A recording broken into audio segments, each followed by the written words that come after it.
Hello, and this is the Sports Interview.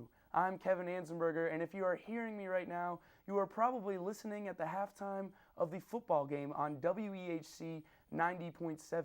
And if you are seeing me right now, you are on Comcast Channel 3.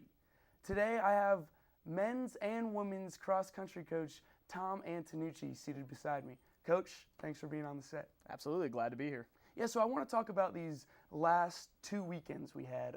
You went down to Charlotte, North Carolina, a great place, I might Absolutely. add. And you faced some ACC schools, some Florida States, Wake Forest, Duke was in the mix. What did the team learn out of that weekend?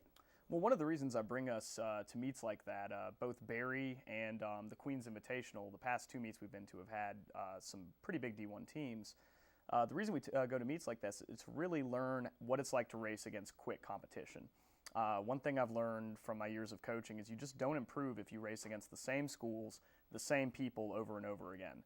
So I really like to take us to these meets and kind of see what it's like to race against these bigger schools. And like you said, we saw Duke, Wake Forest, Florida State, and then this past weekend we saw Georgia Tech and Georgia. So we've really gotten to race about a good portion of the ACC in the past couple weeks and SEC. If you're going quick, why not go to ACC? Exactly. And I've noticed one thing about your team, it's gotten bigger. Absolutely. You must be so busy with recruiting. What is your technique? Well, with recruiting, I kind of use basically every approach I can. I go to probably 20 to 30 meets throughout the course of the cross-country season. Basically, if it's a weekend and we don't have one of our own meets, I'm at another meet recruiting.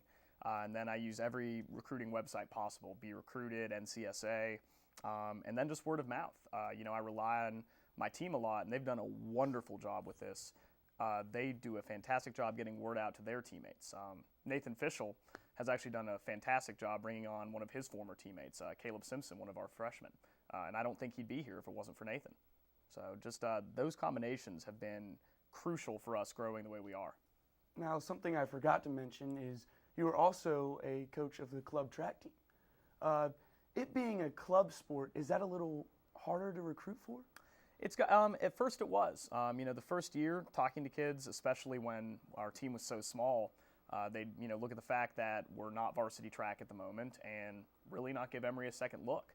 But over the past couple years, we've really been able to treat the club track team as if it's a varsity level sport. Our numbers have grown, interest has grown, and I don't treat practice like it's a club sport.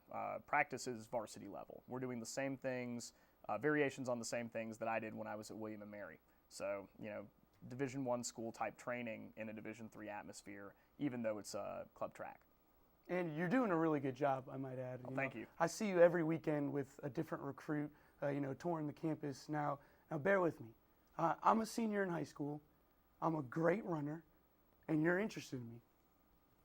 Take me through the process. How do you get me to be a WASP in the next fall? Oh, one of the first things I always mention is our team unity and chemistry. I am very fortunate and very blessed to have the group of kids I do.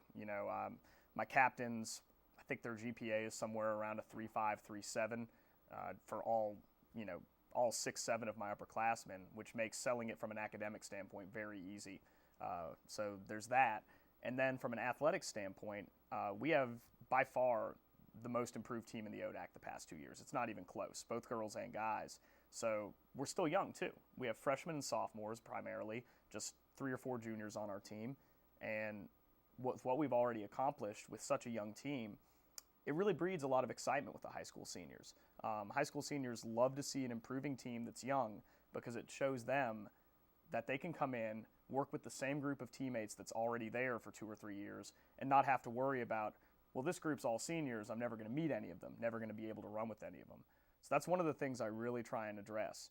And honestly, I use my background at William & Mary and the fact that I was a D1 runner quite a bit. Most high school seniors like to hear that their coach was a successful runner themselves. I've found that using that background, using my experiences at a D1 school have really helped me when recruiting at the D3 level. Now, we're an improving team, and we're getting better in the ODAC. We have new runners. We're getting more talent. What else is this process going to take to get Emory and Henry to the top of the ODAC? Just honestly, a couple more years of bringing in the talents we have. Over the past 2 years, we have I believe, 2 remaining members of my first year here, Nathan Fischel and Gabby Rhodes, both juniors. And, that means our other 16 runners are all people that weren't here in my first season. And honestly, it's just bringing in new faces, continuing to bringing in the new talent, which we've done. This year we brought in 7 male freshmen, 4 females. Next year I hope to bring in another 5 or 6 females and another 2 to 3 men. And, I think if we keep up that process, and if I do a good job, a lot of it's up to me scouting the right kids. But if I continue to do a good job bringing in the right kids, the rest of it's going to take care of themselves, because success feeds upon success. And, we're starting to see that. Everyone's excited. Everyone's ready to rock for conferences in a couple weeks. Yeah, I know that is November 15th is a big meet for us. What can we expect realistically out of our young team? Well, on the guys' side, I think they're shooting for top 5, maybe even a top 4 finish. And I know that's been their goal the whole year, has been to be 5th place or better. And even though we have a young team, it's very doable. I think it's going to be a battle between us, Roanoke, Lynchburg, and maybe Virginia Wesleyan for those 4th through 6th spots. But, I think throughout the year we've kind of shown we have the upper hand. We've beat Lynchburg when we've been at 100%, beat them by 20 points. And, we've been right behind Roanoke the whole year, so no reason for us to think that with the talent we have, we can't do that. And on the women's side, the amount of improvement we've had this year has been absolutely dramatic. We kind of started the season off, a little rocky with the first meet or so, but our past 2 meets, we've really stepped up our game. I mean, Olivia Wyatt, one of our freshmen, just set our school record for 6K. We didn't race our number 1 runner, Meg Green, this past weekend, and if she'd have been in there, we'd have finished 10th or 11th out of 20 in the Berry Invitational with a lot of D1 schools and NAIA schools. So we're right where we need to be at the moment. 2 weeks out, we just had our best race of the year. So like I said, the momentum and the excitement heading into conferences is huge at the moment. And I appreciate that answer, because a lot of times you get up here on the Allen set and you ask people their expectations and they're just overly optimistic, we're going to win it all. But sure. Realistic optimism, I love it. And I appreciate you being on the set with us today. Unfortunately, we are out of time. Absolutely. Tom Antonucci, head men's and women's cross-country coach, club track coach, and aspiring member of my intramural basketball team. Hey, they can't be any worse than a year ago. Yeah, we didn't win a game last year, but I'm working on my coaching game. So if you are hearing me right now, enjoy the second half of the football game on WEHC 90.7. And if you are seeing me right now, I will send it over to the man we have talked a lot about, Nathan Fischel, with the Sports Update.